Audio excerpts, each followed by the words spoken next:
In the early 1950s, Lionel came out with the dealer accessory display.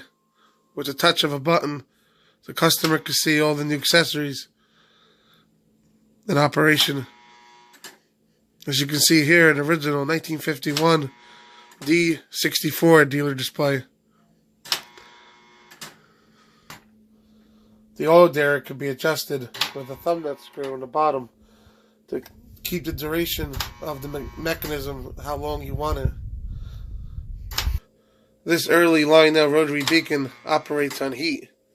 Heat from a specially made bulb with a dimple rises to the top and causes the action. It's extremely finicky. The slightest breeze, movement, or if item is not level, will stop the operation. Also, adjusting the top vents also help. Once you press the 96C controller, all the accessories operate. To activate, press the 96C controller.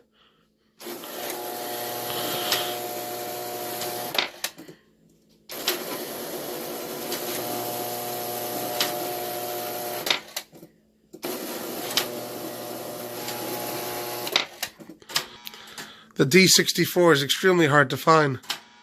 It's very sturdy and handsome, and adds a nice touch to any collection.